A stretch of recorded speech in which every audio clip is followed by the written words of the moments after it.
আসসালামু আলাইকুম রহমতুল্লাহি ওবারাকাতু। প্রিয় শিক্ষার্থীরা, 2 মিনিটস স্টাডিতে সকলকে স্বাগতম। আজকের ক্লাস আলোচনা করব অষ্টম শ্রেণীর ইংরেজি বিষয়ের একটি কবিতা মেটাফোর।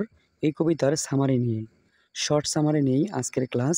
চলো তাহলে কথা না বাড়িয়ে মেটাফোর কবিতার সামারিটি দেখে নেই। Metaphor is the poem written by Sylvia Plath. In the poem, metaphor is about the experience of pregnancy and how it affects the speaker's sense of self. The poem uses inventive metaphors to describe the speaker's changing body. The speaker compares herself to a plant, to a melon. The poem's 9 lines and 9 syllables represent the 9 months of pregnancy.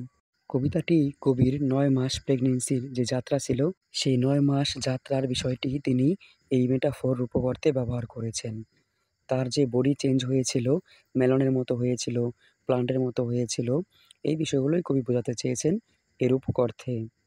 অর্থাৎ কবি যখন pregnant ছিলেন, তখন তিনি এই কবিতাটা তার যেই বডি পরিবর্তন হচ্ছে, তার যে শরীর পরিবর্তন হচ্ছে, তার যেই বেলি পরিবর্তন হচ্ছে, পেটের পরিবর্তন ঘটতেছে, এইগুলো বোঝানোর ক্ষেত্রেই মূলত এই কবিতাটি তিনি লিখেছেন। 9 লাইনের কবিতায় 9টি সিলেবল দ্বারা কবি এখানে 9 মাসের যে প্রেগনেন্সির যাত্রা, সেই যাত্রাকেই বুঝিয়েছেন। প্রিয় শিক্ষার্থীরা, আশা করি সবাই বুঝতে পেরেছো। না বুঝে থাকলে কমেন্ট বক্সে জানাবে। আর নতুন নতুন ভিডিও পেতে 2 মিনিটস স্টাডির সাথেই থেকো। যারা এখনও চ্যানেলটি সাবস্ক্রাইব করোনি, চ্যানেলটি সাবস্ক্রাইব করে বেল আইকনটি প্রেস করে পাশেই থেকো। ধন্যবাদ সকলকে।